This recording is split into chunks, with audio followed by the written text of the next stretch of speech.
Olá, tudo bem? Meu nome é Isaías Júnior, eu sou consultor de negócios e gestão de pessoas e eu coloquei aqui esse vídeo inicial porque uma das premissas que eu tenho da consultoria que eu estou estruturando é de respeitar o seu tempo. Porque eu sei que o seu tempo vale dinheiro e quando eu respeito o seu tempo eu também estou respeitando o meu, né?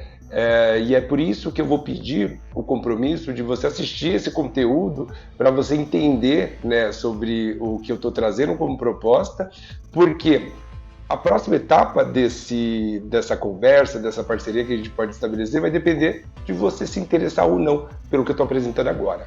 Então aqui, pensa que a gente está substituindo aquele papo inicial por um vídeo de menos de 10 minutos. Tá? E aí acho que é uma oportunidade super legal de você ver se faz sentido ou não para o seu momento. Bom, para começar, acho que tem um problema que para mim é praticamente comum. Eu já passei por mais de 10 empresas. E todas as empresas que eu passei, o maior problema que a gente tinha era de rotatividade. As pessoas que entram e saem, e quando a gente pensa nesse problema, ele não é fácil de entender qual que é o motivador, se você não tem um processo ali estruturado que te direcione, né? Porque você pode ter contratado uma pessoa que não tem nada a ver com sua cultura, ela encontra a cultura e diz, vou embora. Como também você pode ter contratado uma pessoa que seria perfeita para a sua cultura, só que essa pessoa ela se frustra com o ambiente que ela encontra e ela não consegue performar e aí ela vai embora.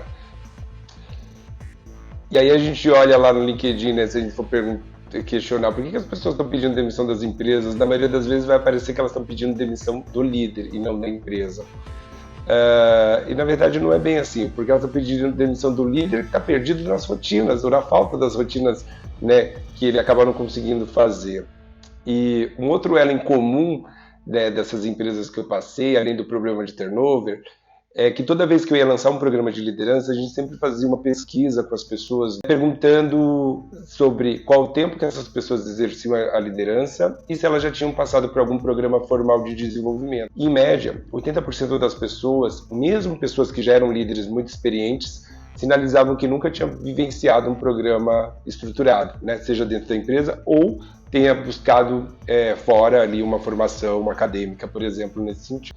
E aí a primeira reflexão que eu vou pedir para você fazer, até para que essa conversa, para você entender se essa conversa vai fazer sentido para você, qual é a rotatividade que você tem de pessoas, né, no momento inicial? E a segunda coisa você já olhou para a sua liderança e se questionou quanto tempo essa liderança tem de experiência na posição e se eles já passaram por algum programa de desenvolvimento de alguma maneira ou eles aprenderam na prática, né, com outras referências de liderança. E é por isso que eu quero apresentar para você o Lead Tech Framework. Mas antes de falar sobre o programa, eu preciso dizer que ele foi inspirado em fatos reais.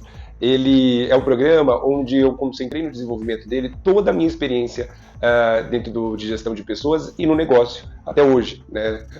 E a primeira parte da minha experiência foi uma experiência onde eu atuava dentro da área de RH, não tinha tido uma experiência com liderança, e eu organizando programas de desenvolvimento, às vezes consultoria, às vezes internamente, mas com um olhar muito de RH, né, e que mudou completamente no momento em que eu fui viver a minha liderança numa empresa como a iFood, né, e aí o crescimento do iFood exponencial fez com que aquela experiência fosse potencializada, né, pelo crescimento da empresa, e toda essa bagagem experimental se concretizou no pós, quando eu passei por outra empresa também exponencial, que foi a Zup, onde toda essa lógica do programa, ela foi criada, né, em um programa que eu desenvolvi numa trilha de onboarding lá, e eu tive a oportunidade de treinar em 3 meses mais de 50 líderes, né, de líderes de equipe, assim, eu pude validar que o método e o conteúdo, eles fazem sentido para um líder que está se apropriando do papel dele. No Lead Tech, cada ciclo foi pensado para ajudar a sua liderança a tomar melhores decisões. Então, no ciclo do contratar, o processo de seleção por competência, os modelos de perguntas que ela pode usar para fazer as entrevistas e a planilha para gerenciar o processo, ajuda essa liderança a decidir quem entra. O processo de onboarding, né, onde tem o alinhamento de expectativas e o acompanhamento com 40 e 80 dias, ajuda essa liderança a decidir quem fica e quem vai. E quando ela decide quem vai, a gente ajuda a reduzir os custos, porque ela toma a decisão dentro do período de experiência. No ciclo 5, através do modelo de gestão à vista, a gente traz o conceito, né, da matriz de prioridades, de urgente e importante, uma ferramenta para que a liderança possa fazer a gestão das tarefas que ela delegou para a equipe, fazer o acompanhamento da evolução e o modelo de checkpoint semanal que ela pode usar com a equipe para manter todo mundo atualizado. Através desse ciclo, ela decide quem faz e quem faz o quê. No ciclo 6, que é o do acompanhar e desenvolver, a liderança ela faz uma análise estratégica sobre quem está desmotivado e quem ela precisa aumentar as competências para que a equipe tenha mais produtividade. A liderança decide nesse ciclo em quem investir. E aí ela volta no ciclo 5 para olhar para as demandas e delegar estrategicamente para que ela possa desenvolver aquilo que ela deseja na equipe. No ciclo 7, que é o dos diálogos de contribuição, eu trago conceitos que ajudam essa liderança a ter conversas diretas, objetivas, mas levando em consideração a comunicação não violenta e que ela foque em fatos e dados e não em percepções e coisas subjetivas que podem trazer, inclusive, riscos de processos, né, por conta de assédio e tudo mais. No ciclo 8, que a gente fala de compliance e inteligência emocional, eu trabalho com essa liderança aspectos sobre a maneira como ela reage, né, às coisas que acontecem, e eu ajudo essa liderança a decidir como agir. No ciclo 9, que é o de motivar e engajar, eu ajudo essa liderança a decidir como fazer de um jeito que seja mais interessante, que traga mais resultados.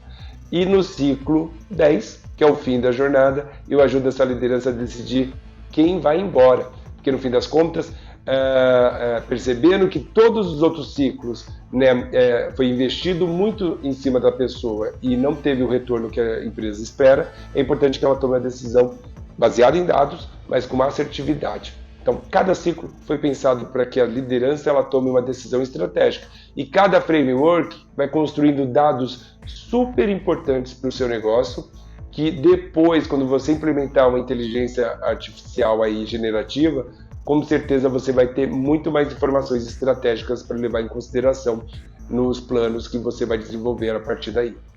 Aí você deve estar pensando, mas para fazer tudo isso deve dar muito trabalho, as pessoas vão perder muito tempo, eu não tenho todo esse tempo para investir. Te digo que não. Como eu estou pensando no seu tempo hoje, eu também pensei no desenvolvimento da trilha. Afinal de contas, trabalho em dobro para você é trabalho em dobro para mim. Pensa nisso. E então a estrutura do ciclo ele foi planejado para que ele seja facilmente integrado nas rotinas que essa liderança já tem. Então, todos os conteúdos conceituais foram criados em formato de microlearning e gravados com mais ou menos, cada ciclo tem 3 vídeos de menos de 10 minutos cada um, que traz os conceitos principais, né? Eu levei em consideração ali o princípio de Pareto, 20% do conteúdo que gera 80% do resultado. E fiz a curadoria e eu mesmo gravei esses conteúdos para que seja direto e assertivo com o conteúdo do ciclo. As ferramentas, elas fazem com que essa liderança entenda como esse conceito se aplica na prática. E elimina aquela coisa, sabe, de treinamentos que você fala, foi legal, mas eu não sei como coloca em prática. Não tem, porque a ferramenta é o que faz a pessoa parar e pensar como que eu vou fazer na minha equipe, né? E a gente tem uma sessão de troca, né, onde eu coloco o grupo para a gente discutir ali os conteúdos dos microlearnings, e essa sessão ela não tem material expositivo, ela é toda baseada no tema que a gente está trabalhando e as pessoas compartilhando as próprias experiências. E o bônus do LeadTech é porque ele foi desenvolvido agora em 2025, né? Acabou de sair do forno. Em um ano que a gente tem discutido muito sobre essa atualização da NR01, né, onde coloca ali a segurança psicológica, a saúde mental em pauta. E é por isso que no final do LeadTech a sua empresa vai ganhar um certificado de conformidade, atestando ali todos os riscos mapeados que o LeadTech, dentro dos conteúdos que a gente aborda no ciclo, ajuda a resolver.